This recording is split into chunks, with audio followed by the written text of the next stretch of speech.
2006, Tikrit, Iraq. Feels very familiar, given the fact that I was there at Camp Spiker for 15 months, actually, of my 3 years active duty in the Army. Well, I thought when I started this, when Tikrit, Iraq in 2006 popped up, I was like, hey, I think they're making this movie for me. And, well, John Triton, played by John Cena, is 100 miles away from Tikrit. So, not specifically for me, but this movie is 100 miles away from anything I like. And after I roll that open, Josiah's going to come over and we are going to slam this WWE Studios film because, yeah, the Marine is not a thing that I enjoyed, and I'm not looking forward to continuing down the path of the Marine franchise.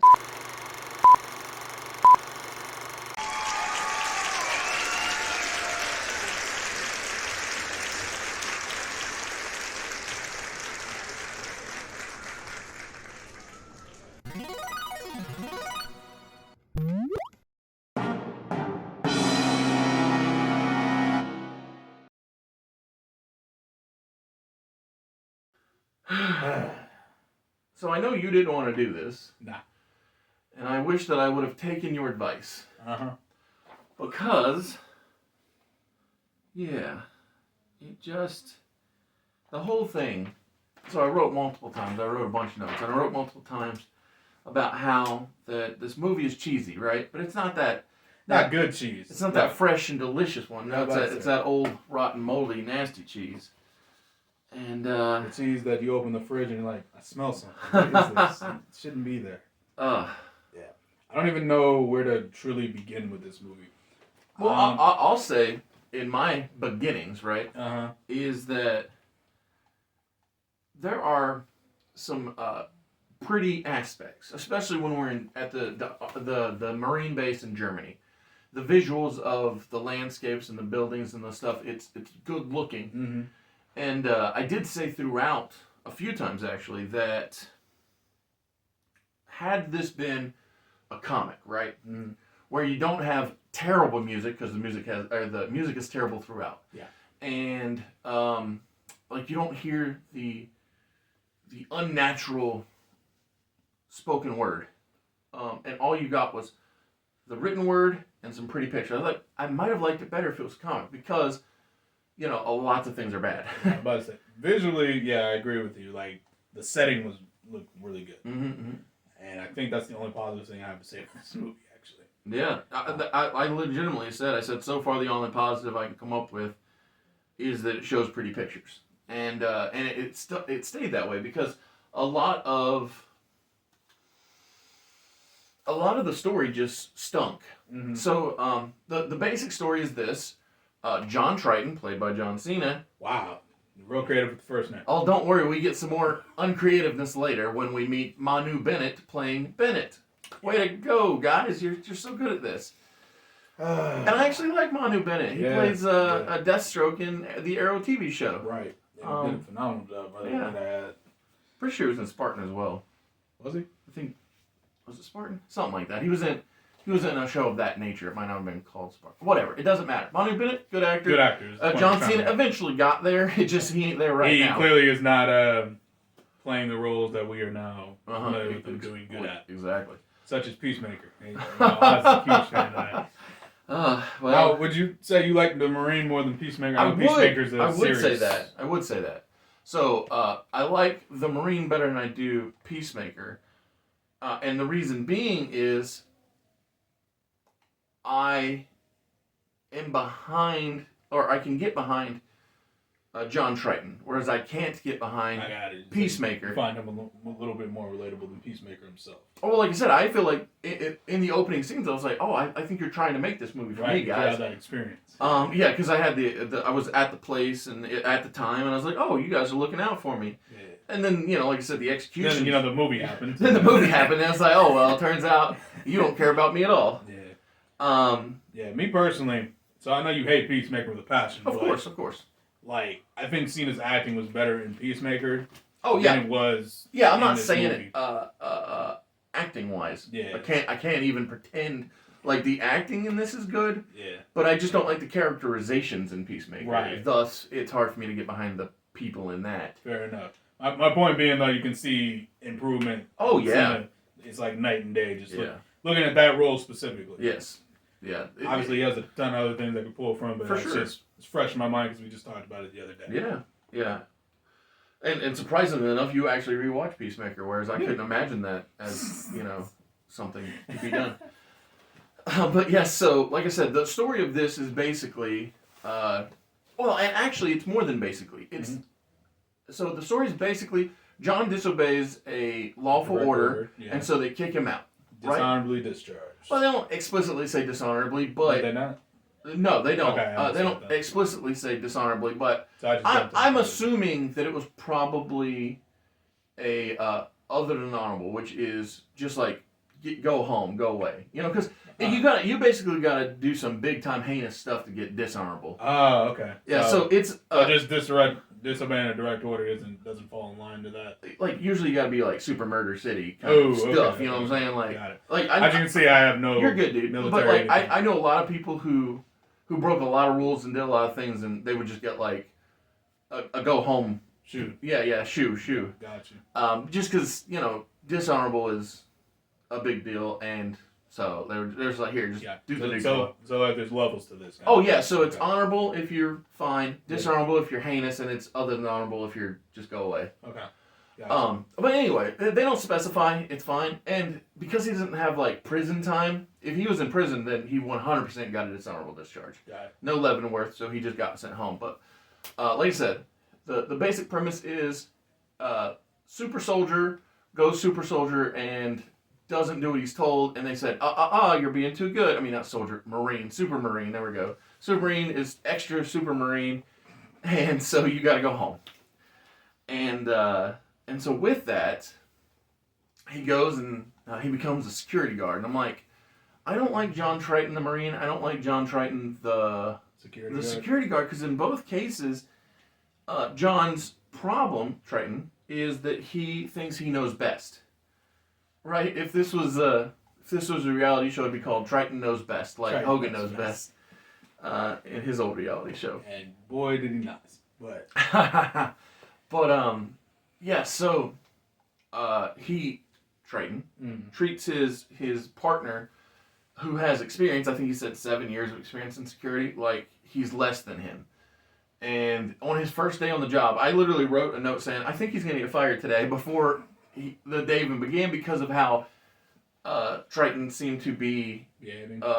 Well, not just behaving, but just the air about him was like, I'm better than you, right? And when you give me that MJF film, I'm like, oh, you probably ain't gonna make it through the day.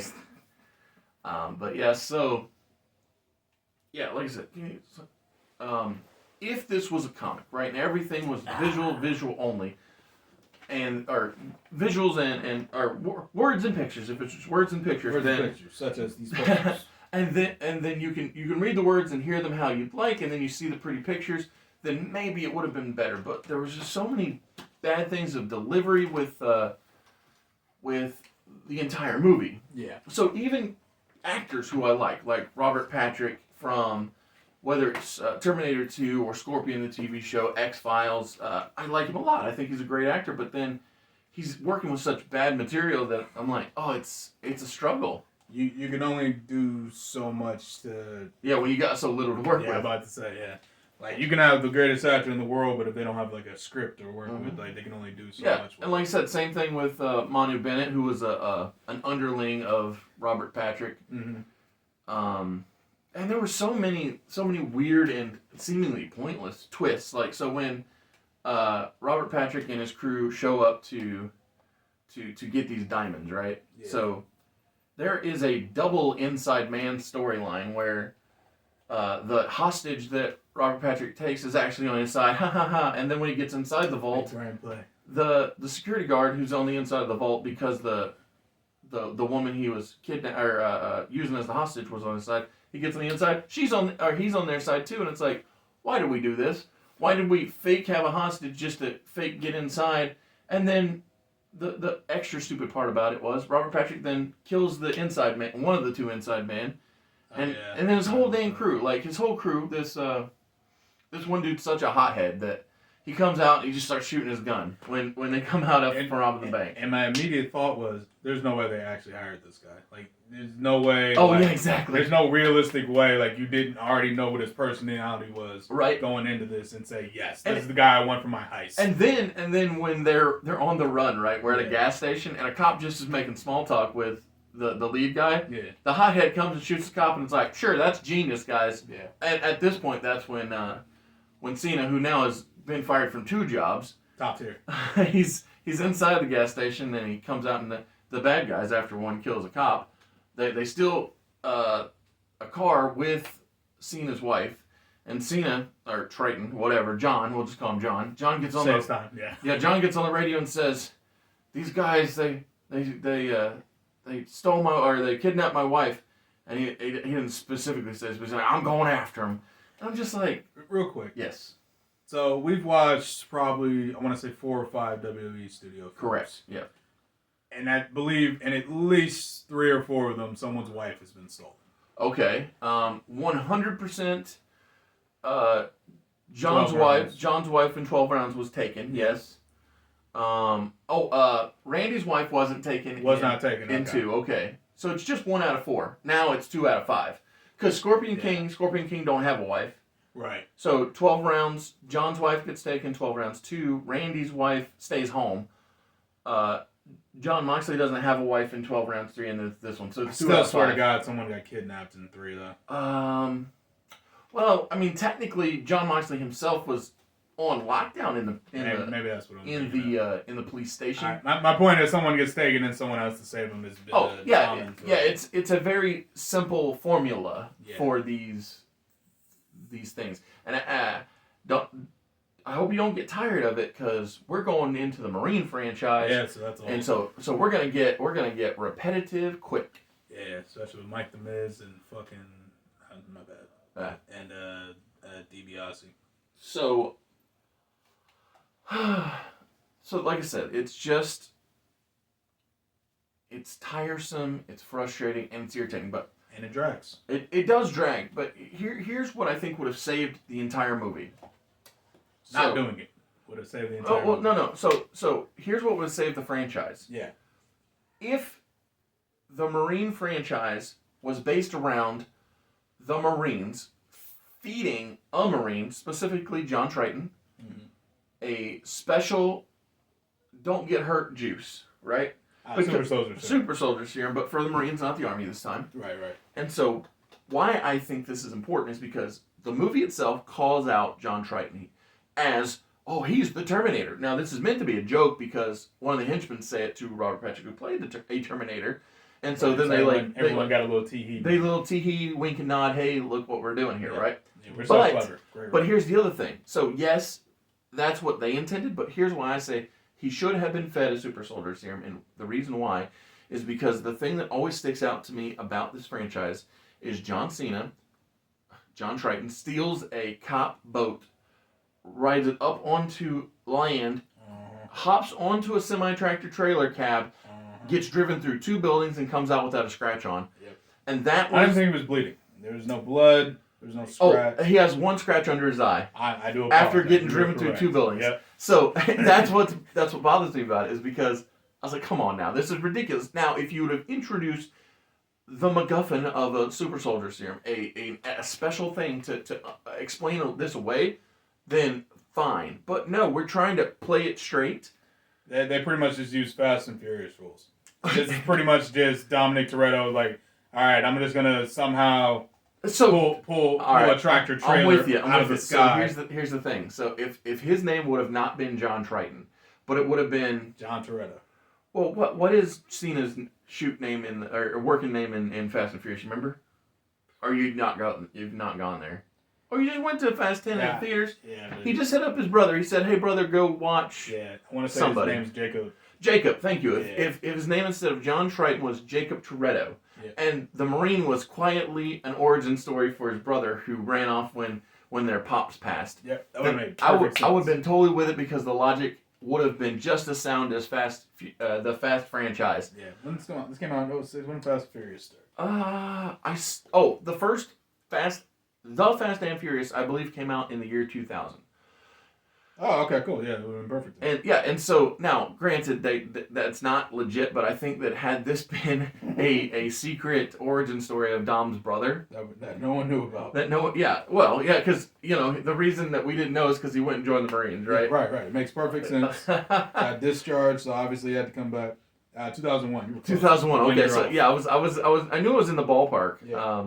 You got it. You pretty much got it. But yes, so that's what I think would have saved this movie. So overall, just a reasoning for why he's immortal. Yes, a reasoning for why he's able to do this. So because no matter who he grabs, it doesn't matter if it's me or you or the Invisible Man. Yeah. He's always got the perfect human shield. The bullet will never go past through their body and touch him. No, it's perfect amount of layers. It is as if John Cena's character, John Triton, is made of the same thing as the bullets, and they're like magnets and they repel each other.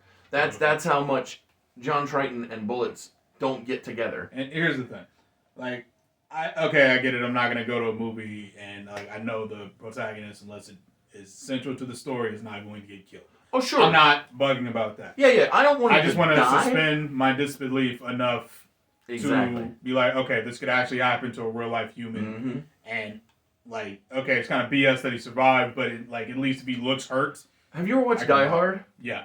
In Die Hard, the first one, John McClane is dirty. He's roughed up. He's bleeding. I'm sure he's got shot at least one time, probably more. Didn't have shoes and walked on broken glass. Oh my goodness! Yeah, he went through some stuff. Yeah, and he looked like he went through some stuff. Exactly. Speed, right? Keanu Reeves. Yeah. That dude's having a hard day. Shoot, John Wick. There you go. Also Keanu Reeves. Yeah. But my point is, John Triton, played by John Cena, he don't sweat nothing. Don't sweat nothing. He's pretty much Actually, no, because Captain America has scratches and scars. Exactly. Of course, he was fighting Thanos, so I mean, at least that one was supposed to make sense. Yeah. But so to me personally, I gave this a 1 out of 5. I think it is an absolute fail of a film.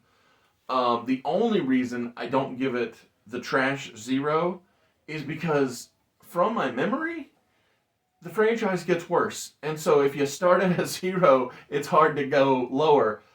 So I start with a 1, but I would not be shocked if this... I would be shocked if I ever give anything in this franchise more than a 2. I don't know which one it would be, but I'm just being generous to say that it's going to be lucky if I say to pass something up. I'm about to say, so I learned my lesson from this movie and didn't watch the rest of them. So... everything from here on out is going to be a surprise to me. Right. So, I don't know. Maybe one of these movies will blow me out of the water. In a bad way. But so what was your overall for this one starting out? Oh, it was a 0. 0? Okay, well, let's see if Josiah can go up to a 1 in the future as we continue down this WWE Studio Slam plan of watching the Marine franchise. I'm sorry. Yeah. But thank you. Yeah, don't worry, I don't expect it because I think DiBiase's too. Yes. So, and I've seen his acting before, so. I just kind of like The Miz, so maybe I'll enjoy the other ones. Well, and here's another fun thing about the Miz ones is that each one of the Miz ones, you've got other oh look, there's that wrestler. Oh look, there's that wrestler. So I have some other shiny things to look at. Yeah, to be surprised by. Okay. Because in Marine 3, it's just Mike. And then Marine 4, you get Summer Rae. Oh. Marine 5, you get every main event wrestler. And by that I mean the show main event, not main event caliber. You get Bo Dallas, Curtis Axel, Naomi. What are they all playing, extras? Maurice. Oh, that's nice. Miz got to act with his wife. He's Slater. That was the other one. Oh, Heath? Okay. And then in the 6th one, you get Becky and Shawn Michaels. That's the one Becky was in. Yeah. Okay. So, and I assume Shawn still was there. Is it that old? It's just barely holding out. It's on the edge. Yes.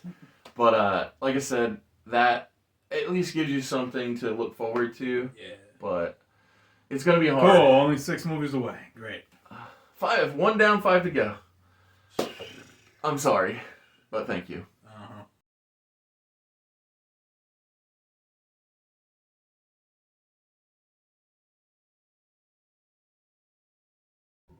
I know the credits already rolled, But I forgot to say this one note. I expected John Triton's hands or fists to go through his wife's chest when he's giving her chest compressions, because after that big final fight where John Triton is standing on the side of a semi-tractor trailer truck and get driven through 2 buildings, he has to save his wife from drowning, pulls her out. She's taking in too much water, so he's giving her the chest compressions. And because of how strong he's been throughout, I notated, it was like, when he's doing the chest compressions, I would not have been surprised at all if his hands would have gone straight through her chest. But he saves her in the end, and it doesn't go the crazy way I expected, but I just thought that was funny. So here it is, after the credits, my little thought. But anyway, thanks.